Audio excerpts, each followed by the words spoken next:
ಎಲ್ರಿಗೂ ನಮಸ್ಕಾರ. Welcome back my YouTube channel Krupa Dinachari. ಇವತ್ತಿನ ವಿಡಿಯೋನ ಮಳೆ ಜೊತೆಲಿ ಸ್ಟಾರ್ಟ್ ಮಾಡ್ತಾಯಿದ್ದೀನಿ. ಯಾಕಂದರೆ ಬೆಳಿಗ್ಗೆಯಿಂದನೇ ಮಳೆ ಸ್ಟಾರ್ಟ್ ಆಗಿಬಿಟ್ಟಿದೆ.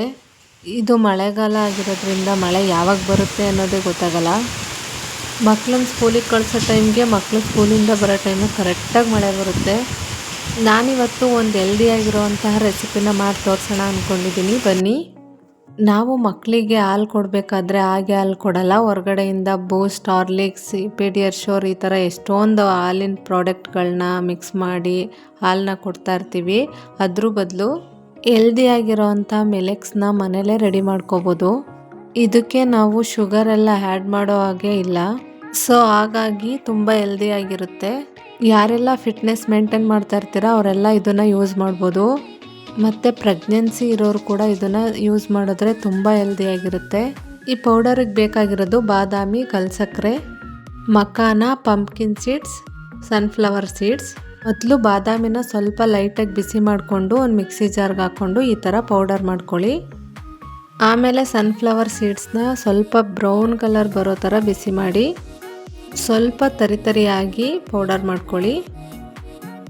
ನೆಕ್ಸ್ಟ್ ಕಲ್ಸಕ್ಕರೆನೂ ಅಷ್ಟೇ ಸ್ವಲ್ಪ ಮುಂಚೆನೇ ಕೊಟ್ಟು ಆಮೇಲೆ ಪೌಡರ್ ಮಾಡ್ಕೋಬೇಕು.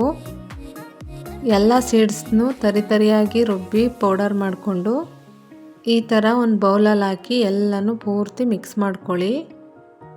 ನೋಡಿ, ಎಲ್ಲ ಮಿಕ್ಸ್ ಮಾಡಿದ ಮೇಲೆ ಈ ಥರ ಆಗುತ್ತೆ. ಹಾಗೆ ಒಂದೊಂದು ಸ್ಪೂನ್ ತಿಂದ್ರೂ ತುಂಬ ಚೆನ್ನಾಗಿರುತ್ತೆ. ಹಾಲಿಗೆ ಮಿಕ್ಸ್ ಮಾಡಿ ಮಕ್ಳಿಗೆ ಕೊಟ್ರೂ ತುಂಬ ಹೆಲ್ದಿಯಾಗಿರುತ್ತೆ. ಹೀಗೆ ಒಂದು ಸಲ ಮಾಡಿ ಎತ್ತಿಟ್ಕೊಂಡ್ರೆ 1 or 2 ಮಂತ್ವರೆಗೆ ಇರುತ್ತೆ. ನಿಮಗೆ ಎಷ್ಟು ಕ್ವಾಂಟಿಟಿ ಬೇಕೋ ಅಷ್ಟನ್ನು ನೋಡ್ಕೊಂಡು ರೆಡಿ ಮಾಡ್ಕೊಳ್ಳಿ. ನಾನಿಲ್ಲಿ ಅರ್ಧ kg ಅಷ್ಟು ರೆಡಿ ಮಾಡ್ಕೊಂಡಿದ್ದೀನಿ. ಪೌಡರೆಲ್ಲ ರೆಡಿ ಮಾಡಿ ಎತ್ತಿಟ್ಟು ಸ್ವಲ್ಪ ಆಚೆ ನೋಡೋಣ ಮಳೆ ನಿಂತೈತಾ ಅಂತ ಬಂದು ನೋಡಿದ್ರೆ ಸ್ವಲ್ಪ ಮಳೆ ನಿಂತಿದೆ. ಬಟ್ ವೆದರ್ ಅದೇ ಥರ ಇದೆ, ಇನ್ನೂ ಮಳೆ ಬರುತ್ತೆ ಆ ಥರ ಕ್ಲೈಮೇಟ್ ಇದೆ. ಹಾಗೆ ಮಧ್ಯಾಹ್ನಕ್ಕೆ ಏನಾದರೂ ಸಾಂಬಾರು ಮಾಡಬೇಕಿತ್ತು. ಹಾಗೆ ಥಿಂಕ್ ಮಾಡ್ಕೊಂಡು ಒಳಗಡೆ ಬಂದೆ. ಅರವೆ ಸೊಪ್ಪಿತ್ತು ಫ್ರೆಶ್ ಆಗಿರೋದ್ರಿಂದ. ಹಾಗೆ ಸೊಪ್ಪನ್ನ ಮಸ್ತ್ಬಿಟ್ಟು ಮಸೊಪ್ಪು ಥರ ಸಾಂಬಾರು ಮಾಡಿಬಿಡೋಣ ಅಂತ ಅಂದ್ಬಿಟ್ಟು ಸೋಸ್ ಎತ್ತಿಟ್ಕೋತಾ ಇದ್ದೆ.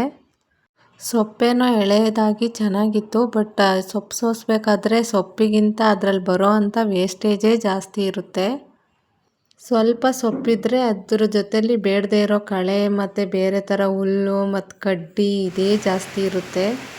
ಒಂದು ದಪ್ಪಕ್ಕಂತೆ ಸೊಪ್ಪು ತೊಗೊಂಡ್ರೆ ಇಷ್ಟು ವೇಸ್ಟ್ ಆಗಿದೆ ನೋಡಿ.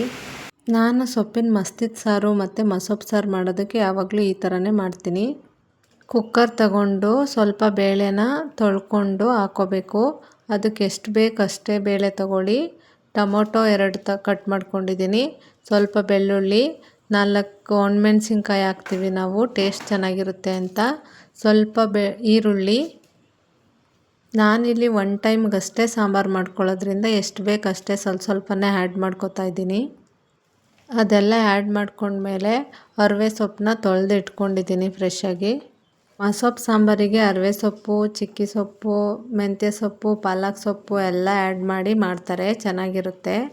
ನಾನಿವತ್ತು ಇಲ್ಲಿ ಬರೀ ಅರವೆ ಸೊಪ್ಪಿನ ಮಸೊಪ್ಪು ಸಾಂಬಾರು ಅಂದರೆ ಮಸ್ತಿದ ಸಾಂಬಾರನ್ನ ತೋರಿಸ್ತಾ ಇದ್ದೀನಿ.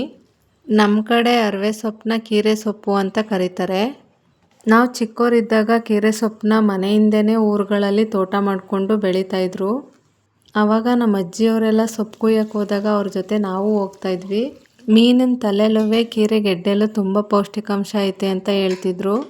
ಎಷ್ಟು ಬೇಕಷ್ಟು ನೀರನ್ನ ಆ್ಯಡ್ ಮಾಡಿಕೊಂಡು ಕುಕ್ಕರ್ನ ಮುಚ್ಚಿ 2 ವಿಸಿಲ್ ಕೂಗಿಸಿ.